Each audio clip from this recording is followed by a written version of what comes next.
Step one is going to be the evergreen outreach. You need to find clients. To do that, I like to follow the principle of build once, sell infinitely. So I recommend the classic cold email outreach. Yes, it still works to this day. The good thing is that with this, you only need to build your operation once, just once. And then all you need to do is to fit it with fresh leads. And the way I went about it to find clients, which lifetime value was over 30K, was to do the unscalable. I used the sniper method and generated leads manually. Yes, you heard me right. By the way, that's me as a sniper in the army preparing for an exercise. I didn't kill anybody yet. And by the way, you don't want to try to scrape leads on tools like Apollo. All right, this is COG behavior. Let me explain why. You can't expect those leads to be high quality and to reply to your emails if you get the same as everyone else. You know, it's like being at the bottom of the Tinder DMs of a 10 out of 10. You know how it's gonna end. So now you might ask where to find those quality leads. That's a great question. You need to go through your internet footprints. I'm certain that your next clients are hidden in plain sight, just in front of you. You look at them on a daily basis, but you don't see them. They might be hidden in your YouTube watch history, your Instagram following, or your newsletter subscription, and plenty of other places. And by the way, I cover this more in detail in the 1500 qualified leads per week CRM in content operators, all right? Skool.com/content if you want to get it. I basically go over it and I give you templates, Google Sheets, everything you need to make that happen. Step two, once you have the outreach running, the operation running, and you contact the right people, you want to focus on this. This is the new thing that will help you stand out from all the other people who will reach out to the same leads as you do. So step two is the mini brand routine. Now that you've got your cold outreach operation running, you need to stand out from anonymous service providers who just have an email address and a website maybe, and starving creators who hope the algorithm will push them to the right high-level clients. Here's a member of my community asking me if he should charge fees next time. I told him, yeah, for sure. And then I asked him if he had socials or some proof that I could see, you know? He doesn't have a website or proof on any socials. And as you can see, even I didn't change the profile pic. This is his profile pic, and he's not even using his real name.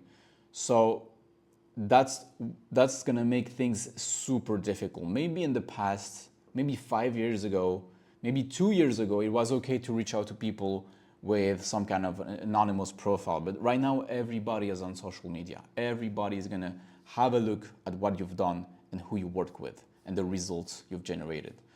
So now if you think about it, service providers that only do outreach and that are kind of anonymous, they eventually land clients, right? It still works. It's a bit harder, but it still works. And creators that only create content eventually convert their audiences, but they don't know when. It could be years later.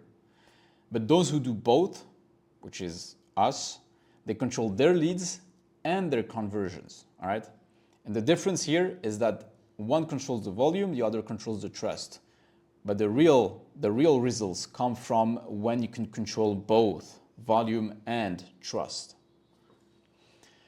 So while you're doing the outreach, you want to push content that grows your brand. Yeah, everybody is talking about growing your brand, but really it's that simple. And it's just a mini brand, okay? Not a big brand, a Gary Vaynerchuk style, mini brand routine, just a small routine. So this way, the people you reach out to are gonna have a look at your brand and watch your videos. I recommend YouTube, by the way, because then these are the videos you wanna send through your outreach endeavor. So whenever you talk to people through email and they reply to you, you wanna send them some value, some guides.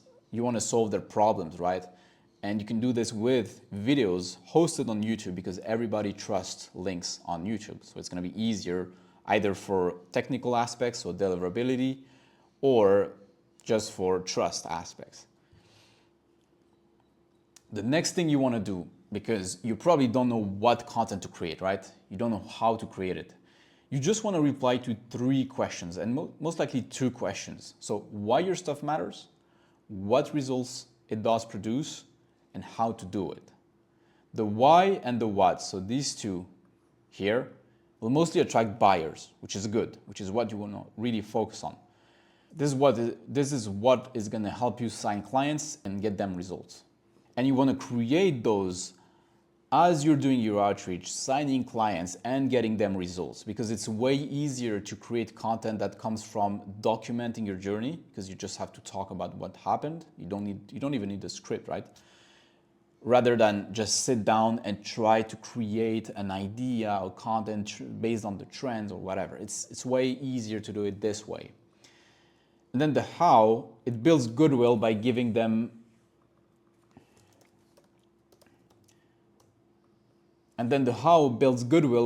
away the solutions, okay?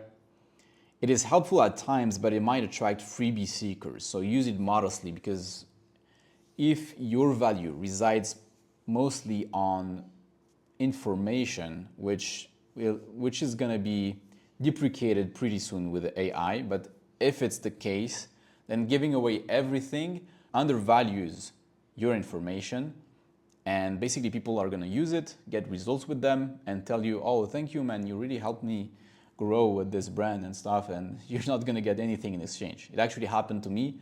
I've helped a lot of people. I was giving free advice through my YouTube channel. It helped me grow, so that's a good thing. But on the other hand, I didn't get anything from those people I helped, right? Now, I know that Alex Hormozi keeps talking about giving away information and selling the implementation. But understand that his business model is to help people reach 5 million a year, so he can then help them grow and take a share of the pie. And this is probably not your business model. So focus mainly on the why and the what. Now you have the outreach and your mini brand routine running. All right, this is something that you need to do every day for maybe 100 minutes, maybe less than that. But if it's important enough, you're gonna have to invest some time. With these two here, you're gonna have a flywheel that brings you the right leads and makes it easier to convert them on your offer and on your ideas, right? So this is the cycle. And by the way, it's way easier to sell people on your ideas first to then sell them on your solutions. And that's what you wanna do with this flywheel here. The third step is gonna be about trend surfing. All right, let me explain. So as you spam those actions that I mentioned above to blend the client, you're gonna put your worldview, your personality out there, right? Even if you talk about technical stuff, people are gonna see you talking about it, and you're gonna naturally attract people who resonate with you and what you have to offer. And that's the key. The only way to make a lot from a few, which is how content operators work, is to find people you're ready to go all in with. And these people need to connect with you on different aspects than just a transaction. So start by solving a small problem, then solve the next and the next. And the reason I mentioned trend surfing here is because personally, I started with short form content, right? It was trendy at the time. And the thing with trends is that most people think they need them. They're aware of the trends. If they're aware of the trends, they think they need them for some reason. And so that's a great reason to get your first foot in the door. And so I started with short form content, but now I build funnels, I grow communities, I create info products, I shoot content, I edit it, and I do whatever it takes to grow brands. Now, I don't do it just myself. I have a team to do that. And right now what works is AI agents, okay? But this will be temporary, or maybe, I'm not sure about that, but I think it will be temporary. There's gonna be another thing. Maybe next year it's gonna be about Web3 agents, some kind of crypto stuff, blockchain. We don't know. But what you wanna do is surf on that trend, find one use case that applies to the solution you're offering, and then dive deeper into offering all of the solutions that it takes to actually solve a big problem, because the bigger the problem you solve, the more money you're going to be able to do, the more you're going to be able to negotiate in terms of money or equity or profit share. Make sense? Step 4, last step, excellence marketing. Now, how did I switch from a regular agency owner to a content operator? From someone who was trading hours for dollars to someone building operations that compound over time with the same effort, if not less. And without me being 24/7 in the trenches. To achieve this, I focused on a few lighthouse partners, not just clients. So these were the people I was willing to get skin in the game with. So we structured profit share deals built on trust. I only survived if I delivered results, and when it worked, I got a piece of the pie. I wasn't just capped by my retainer, right? And this might be hard, honestly, because I took a hit. I won't lie to you, I won't sell you the dream. I took a hit when I decided to do that, but it was much more fulfilling and much more less of a pain to deal with churn, right? Because the deal was pretty obvious. If you win, I win. If you lose, I lose. And that's where you actually build real field-tested knowledge. You're not just providing services that can be found on Fiverr. You're actually driving outcomes, and that's why people are ready to pay a high price and give you equity. And that's what you want to do. You want to be an investor. Now, more specifically, how did I land a 9.5K deal? So that was in euros, so it's a bit more in USD. Plus 15% equity with a fitness influencer who has 2 million followers. By the way, that was when we closed the deal. It was via Google Meet on a random Tuesday morning with my business partner. So yeah. So the way I did it is that I was referred by one of my lighthouse partners, which I talked about here. Is because I built domain-specific knowledge, I showed time and time again that I could grow fitness brands organically because I work with other fitness brands right before. Thumbs up. And I became paid not just for my time, but for the quality of my thoughts. And that's exactly the goal you want to reach. Just as Naval says, you want to be paid purely for the quality of your thoughts because that's the thing that's the most leverage, right?